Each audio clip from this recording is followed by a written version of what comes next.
Shoga koti eyabekurire omuramuzi Lady Justice Alice Komuhangi kandi zirimo okwita okuriyo munsi orukwe obuzihambuki okushisha ebintu n'ekigendererwa okugezaho kwita hamwe na n'obushuma obw'ekike ky'ahiguru omunsi nyingi kandi abantu aba bakakwata emyaka 8 ehwire wanyuma yo kurumbwa okwabire aha mwanya ogw'Omusinga wa Rwenzururu. Abantu aba nibingana 218 abanyakuteekateekwaho kandi aba bakatandika kutebwa hemanja aha 2014 by'okwezi kwa mwenda omunku 2016 aho bagize ngo bakita abapolisi babiri abarimu Saverino Ochema hamwe na Simon Peter Apaile kandi bakagaruka bajunana no kugezaho kwita ababiri barimu Polycarp Ojo Benon Biachi Francisco Nsimachi hamwe na Assistant Inspector of Police Dennis Ahebwa okurigirira aha batonganizi ba government Mumbere hamwe na nabantu be bakagaruka bita Godfrey Kasimba aha 2024 kwa kashatu omunku 2016 kandi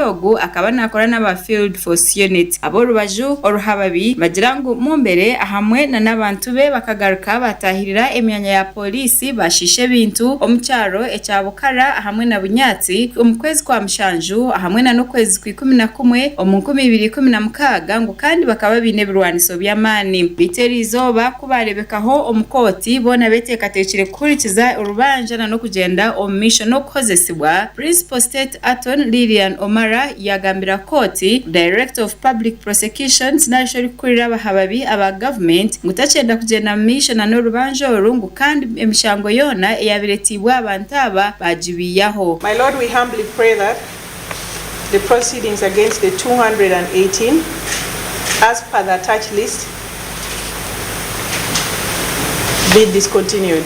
Omara yaleta ebaruha omukoti eyokubiyaho emishango etireho omukono abodo eri kuhamyangu emanja zona ezatiwe ahari Mumbere hamwe na nabandi 2018 ababire nibajunanwa bona bakwatagine emanja zabiyaho. My Lord, in court we have A103, that is Matende Bwambale Charles.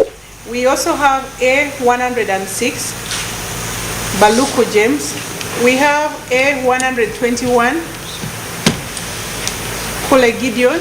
We have A21 Mbusa Bugura. We have